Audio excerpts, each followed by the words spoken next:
Hajuse Santana di Lakadori Bakogi 2027 ki elections ida Kogi BJP ki kara heavyweight oiba Kogi MLA Natragadi Masida Mukoi yam Chowna my Tibagi Mami Makaklay have Sida Nahan A Ishamak na Pamjavani Kogi BJP ki General Secretary Ozana Tambiram Wapamda Kogi Handak Bihar ki election siga Marilene na Manipur ki context pusal pamatamda Lakadar 2027 ki election sida sudum hangna thambiram basidumak BJP na lengak se dum paigani masi yam chawna makoina phangani habagi yam thajaba yam confidence we statement am sudum thambirami adubu oja santana haidi dum tongan ba khogi oja santa khatana tana khogi tongan ba panelist na thambibagi matungina di dumak Lakadar 2027 ki election sida BJP ki kenosi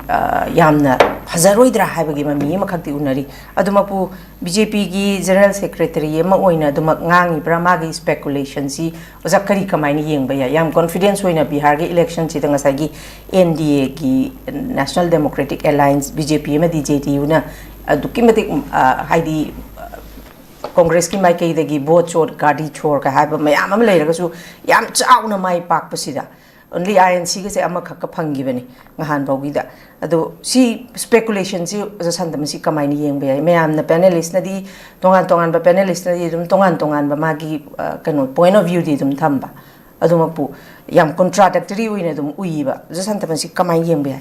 I personal opinion hai ta ko ma se ai na kano kina te CSO ke wana te ko personal opinion Manipur ga Bihar ga ja ani se compare person to bom change khoi na BJP na vote ka re ne ta Manipur so solid majority lo ni ga de aran mane ko ada maram di kai no ganda per capita income yenga na Bihar se khoi ne ba jaga ni adigi Bihar se Manipur dona ngasai multicultural multi religious society na te ko Bihar se yamna tribal Bihar da tribal le se batar ga su moi gi oiba tongan ba agitation hana le ramba jing do Jharkhand form to gi da loi gre ko Jharkhand mukti morcha cha khiu da tribal ki issue se Bihar da loi gra bane ko sima khangbom change adigi ahum su da kai no hai ganda Bihar se one of the poorest state ko adi lai state Manipur lai hai je si per capita income yang na da Bihar ne MP ko yam lai state ne aduga secondly Bihar da vote kari ba mi sing do compared to we ai ko akhoi gi angang nu pi musa sanatan dharma gi isai sakpa isai sakbi angang sei kumanga su ba ma vote kai do man kai khangam do no really kai khangam do religious angle the vote karak ne na low down ne ko hadi samna ha do ma gi advisor pan am later 25 years su da hoi adu dai na yang oi ba Arunachal gi konat sangma keno gi Arunachal gi keno gi angang ma nu pi musa ma vote kai ko Arunachal la Meghalaya ma gi MP oi bam ju lai ado moi ga education level da khena ba se si yeng da ya roi ko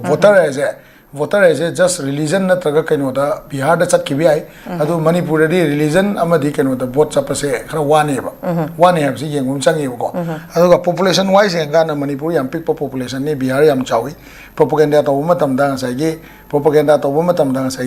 kaino da Bihar da yam lai ba se development da gi hena thong chama tek tar ga su kaino chama tu butar ga su religious angle da vote khomang am gi capacity jam chaun le ba khoi Manipur da handak la ka to 2027 gi election ja development agenda hoiga vote tawroi habse aseng mane ko masida vote tawdoi Manipur kanba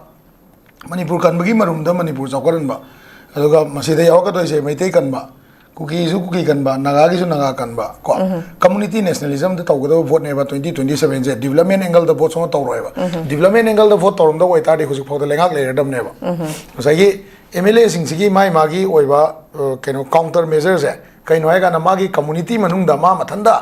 ma mathanda community ne ya laga ma mathanda vote ka basena khoi Manipur ki agenda oiri bo siksu ko auga Bihar ga ma ga khena base amro me ngar Prashant Kishore ai ba political analysis ma vote poe na ma gi ground je loire lo ya de ko Prashant Kishore hai banu pa se ma gi party se vote am ka de to bu mana analyze toromba jaga da India gi waina election gi matter da man haram da chumamba pop tarak pa jaga mayam yauri ba Bihar da somehow ai ngasai gi moi gi vote chor gadi chor gi wanate adugumba adom da tawraga Congress na su BJP gi vote thugai bangam bahuna de ko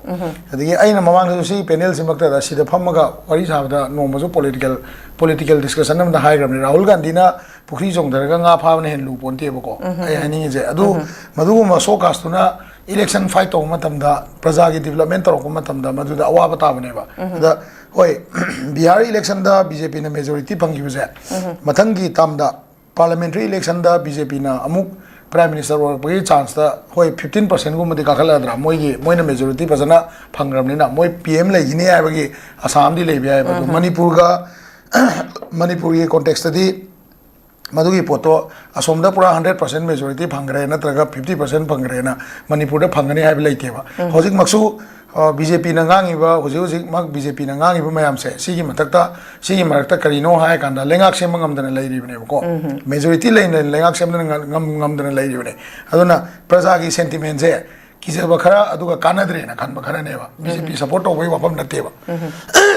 BJP support away Wapam Nate, Aduna. Sagi, Sing a Simakti, Chay among Tangarina, Aquina Yankayana, is it Tauruba, Natraga, Karikari Tauruba, Aquay emulating him, Taga Tauru, the way the Kanabam, the late graves, Aquay like Hangabo. But Masagi, Center is in a kind of Hakanda, Manipur BJP, Mikan Dragazo, Manipur BJP, Dikan Gab, Center the will dip and lay high the Yarweva. Many faces of BJP might change. Hasila 2027 elections there. See him among the BJP, me, my ticket Pangidaway. Ticket Pangibse, Anoba Mamai Mam Tolopose, Maramdi, Centerna, Hosigla, BJP, Lengak Puriba, leaders in Tazar and Batargatico, Nana Lengak Semala Maneba, Moina Hitabagi, Haite and Utpadagi, Moinas Utsarapa, Aduna PR Tamaga, Noida control Tongam Dramina, Akoi site, control Togan, Utpaneva, Akoi leaders in J, Amaga Tinawea, they have Kudumze, Masi, Akoi Handak PR, Zida Utkramaneva. Try whom may have told Yes. Jose should try to our lady, Nata. Jose should try to our lady, Center instruction Natava, Atopa Engel, the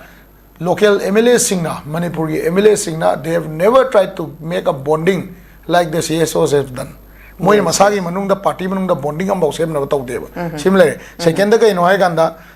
Hosik lady ba Congress wagera BJP wagera any party was no go moina vote hosik moina same ba vote bank se only and only Narendra Modi chaiba Rahul Gandhi chaiba natraga center ki policy chaiba ne ba moina atopa political party amaga akoi famina ngangna rasu ba akoi di akoi center da akoi central committee na parliament pukhali dang hire kani adui makata ba what is the role of the local political party sidai da local attachment na same na ba hire waga Pali Valenga Tuna, Mifum, Apun Mifum Pamza, the Yaraktamne, Adu Taldamne, Adataldamne, Higher like Topa, but internally, say, Yam appreciate on Yava, say Michael Lamzatang, keep say, Matado, Wagera, or whatsoever. Mana, Mipal Manunda was